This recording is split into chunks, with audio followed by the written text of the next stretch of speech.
Hi, I'm Michelle Sterling for Friends of Science Society. What if journalists and activists were literally driving people to despair, even suicide, on climate change? And what if they're wrong about the end of the world in 12 years? On July the 8th, 2019, the Toronto Star Calgary edition filed a report claiming that depression, anxiety, PTSD, climate change is taking a toll on our mental health, experts say. They went on to say that kids are coming home with advice like, don't have kids, climate change makes it hard to justify. Sleepover conversations are no longer about fun, but about the destruction of the planet. People are obsessing about recycling or not using fossil fuels, and in some cases, people are driven to such despair that they become suicidal. This is a tragedy. Whole generations of children growing up terrified that every extreme weather event or wildfire means the end of the world is nigh. But it's not true. Plk Jr. is a scientist and climate policy author. He recently made an offer on his Twitter feed to journalists. Just send him a direct message and he'll send you an updated download version of his book, Disasters in Climate Change. I responded, and his book is great. He shows the reader step by step, with evidence, that there's no trend to more extreme weather and that disasters are not costing the public billions more than before. When properly calculated, the costs are the same. Plk Jr. is not a popular guy for telling this truth. His reputation has been smeared. He's been insulted and investigated. But fortunately, he has a gutsy university that has stood by him and stood for academic freedom. If only journalists, their publishers, and mainstream media were so brave. The notion of a climate emergency has really caught on in the press because it sells papers. But this idea was dreamt up by a psychologist, not a climate scientist.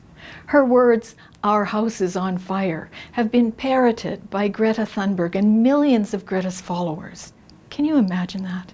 A psychologist trained to heal people has sparked a worldwide campaign that's driving many people into suicidal despair.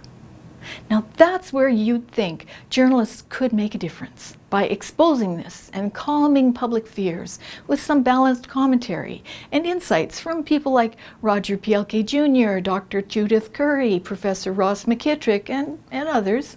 But no, they barely get a mention in the press, and if they do, the climate mob attacks. So what's up with that? In Canada, the Toronto Star has a policy of not publishing any climate change story that is outside the alleged consensus view. They claim they won't publish any false balance, only fear-mongering, I guess. The Globe and Mail regularly files stories on climate catastrophe, nonsensically pushing carbon pricing as a solution. At CBC, all we hear about is climate hysteria, climate change in your backyard. And Rogers Media, which publishes Maclean's and Chatelaine, has been told by activist investors, NEI Investments, that they encouraged Rogers to take a leadership position on supporting climate policy and carbon pricing, and the work of the Eco-Fiscal Commission and the CDP's Road to Paris commitments. CDP, the Rockefeller's Carbon Disclosure Project. It's all about the 2-degree target or the end of the world. Seems like investors need climate calamity to prop up their low-carbon enterprises. But does that give them the right to make people crazy?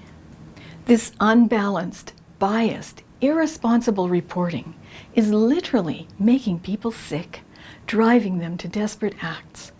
And it is not based on science. It's driven by activist investors and journalists who are repeaters and not reporters.